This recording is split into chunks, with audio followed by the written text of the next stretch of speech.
All right, everybody, it's time for another Huskies game. Obviously, it's not going to match the stakes and the hype and the excitement and the drama of last week, but it's another game to play and we got to play it.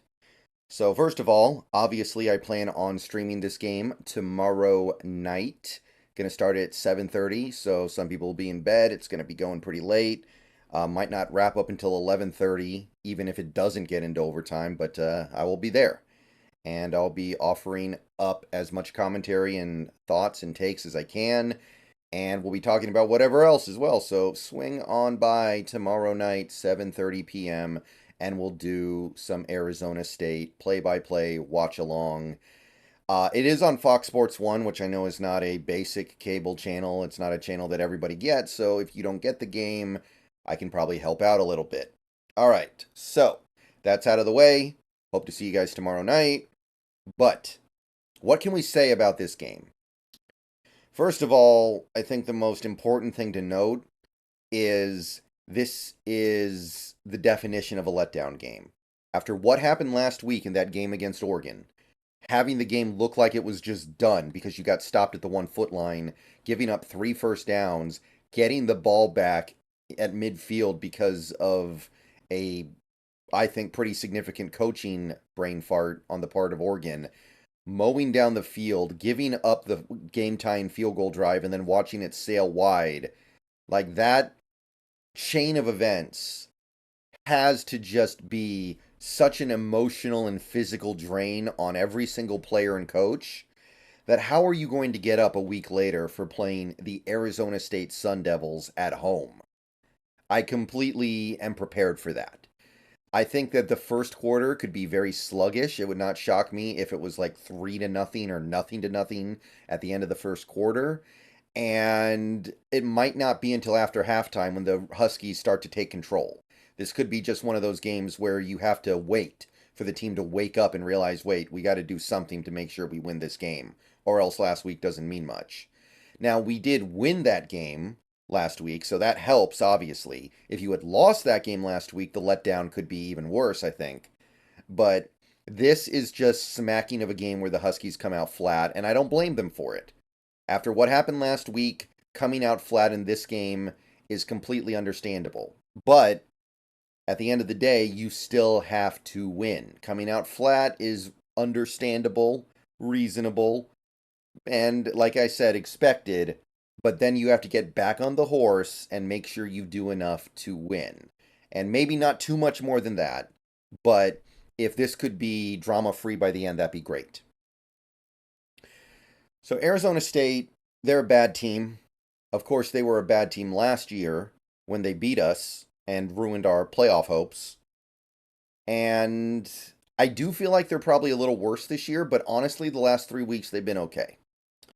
The last 3 weeks, Arizona State has been competitive with teams like USC, good team, California, not really a good team, but I guess not a terrible team, and Colorado, a flawed team, let's call it. Not a bad team, but a flawed team.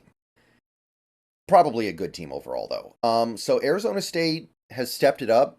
They've obviously been on a cold streak. They've been losing, but early in the season, after winning their first game, they were kind of getting embarrassed. I think Fresno State shut them out 29-0. And being competitive these last 3 weeks is a big improvement. In fact, I think you can make a pretty decent argument they should have beaten USC. They just had a completely incompetent offensive line and quarterback. But they still have those things, kind of, right? Like you look at the season they've had so far, what do they do well? They don't pass the ball well. They've had multiple quarterbacks get significant snaps for them this year, and none of them are really good. They average like what is it? Less than right around 250 passing yards a game. They have more interceptions than touchdowns. Their offense is one of the worst in the nation in terms of scoring. Their offensive line is bad. They gave up a ton of sacks. This might be a great week for Bryce and ZTF to go off, by the way. They don't run the ball well at all. They average less than 3 yards a carry. Their running game is basically a complete afterthought. Like, they don't run the ball that much anyway because they're always behind, but when they do run the ball, it doesn't really go anywhere. They're not good in that area. Their defense is a little bit better, I guess, but it's still bad. I think it's bad in part because the offense is so bad, so it's a little bit of a chain reaction. I understand that, but I look at that defense and I go, there's nothing special here, and we are 6 games into their season. They have 0 interceptions and 1 fumble recovery. They have forced 1 turnover in 6 games. That's seems like something that should not happen. It's not like they played every game against elite competition. They played several games against weaker teams, and they still can't really make anything happen to try to tilt a game in their favor. So I'm looking at this Arizona State team, and I can't tell you why they could win this game. Their best player might be Badger, their wide receiver, their top wideout. And after that, it's hard to find anything here to get excited about.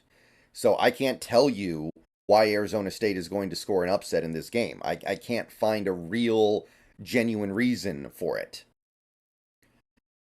I mean, the only thing that can be said is they beat us last year, but last year, what happened was a reflection of how bad Washington's defense really was. They could get beat by anybody. They could give up long drives and touchdowns and massive points to anyone. They didn't do it every week, but last year's game against the Sun Devils was just a reflection that, wow, these guys are capable of just getting run off the field by any offense because they're so inept on the basic levels. I don't think this Washington defense is that bad anymore. I think they've made strides. I don't know if I think they're good, but I don't think they're as inept as last year's unit. So the thing that cost us the game last year, that just we complete ineptness on defense combined with, what was it, I think 1 turnover that flipped the game. I don't see that happening this year. Like I do think this defense is good to go against this offense. The Arizona State offense just has nothing positive going for it. They played pretty well against USC. That's not a good defense, right? They put up, I think, 24 points on Cal. That's not really a good defense either. We put up almost 60 on them. Colorado, they put up some points on Colorado. Colorado, we know what their defense is. I mean, that might be in competition for the worst defense in the country. So if I was to sit here and say I think Arizona State can win this game because of X, Y, and Z, I can't find X, Y, and Z. The only thing I have is some vague, nebulous conspiracy theory almost that they beat us last year, so they're going to beat us again. I mean, last year's win happened because the defense was that inept. I do not believe this defense is that inept. So survive the flat start that is probably coming, that we're just all going to have to live with as Huskies fans, and we can win this game. We can win this game, no problem. We could have this game wrapped up by halftime. I don't think that we will, if I had to guess, but the talent deficit and the scheme deficit is such that it should be possible. If the game goes according to plan, then maybe the most interesting thing will be to see who's playing.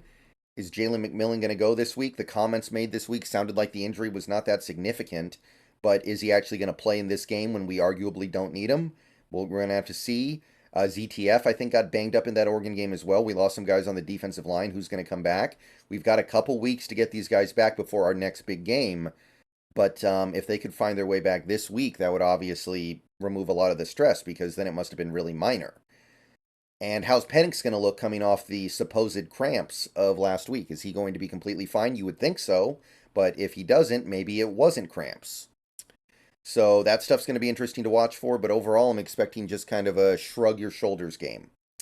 All right, I'll see you guys later. Bow down to Washington. Let's get this one and go to 7-0.